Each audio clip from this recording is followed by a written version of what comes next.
bisa maronda, Mwari wangu, ndiratize nzira yenyu, moyo wangu ngaushene sezvamakata. Ndakatadza Mwari wangu, ndakarega zivi zvandibata, asi nyasha dzenyu dzisingaperi, ndandisuka ropa rinoerera. Ndiri kukumbira kwamuri, ndipeiwo mufaro mutsva, ndipeiwo nyasha dzenyu, ndiratidze rudo rwenyu. Moyo wakachena, ndiri kukumbira kwamuri. Moyo wakachena, ndipeiwo mufaro mutsva. Ndakambofamba murima, asi rudo rwako rwakavenekera nzira. Ndakambochema murufu, asi nyasha dzako dzakandisimudza. Nhasi moyo wangu wava mutsva, wakachena, wakazadzwa nerudo rwenyu. Handisisina zvivindi zvekare, ropa renyu randisuka zvachose.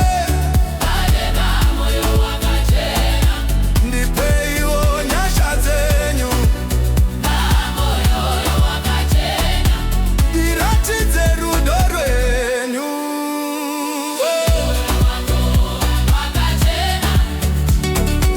Ndiri kukumbira kwamuri.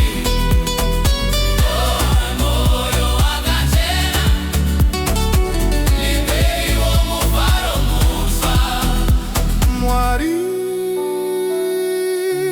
handisisina simba, asi ndine tariro.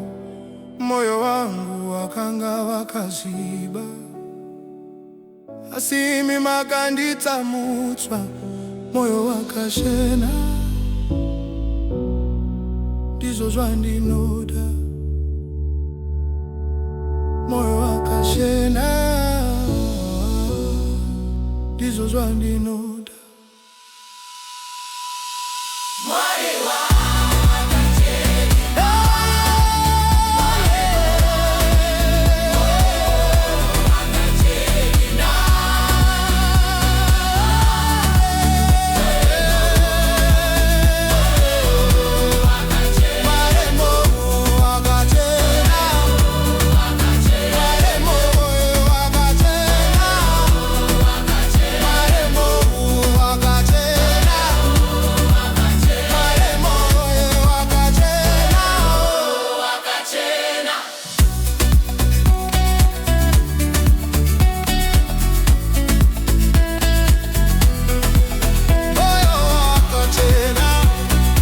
wakachena, rudo rwenyu haruperi, Mwari wangu.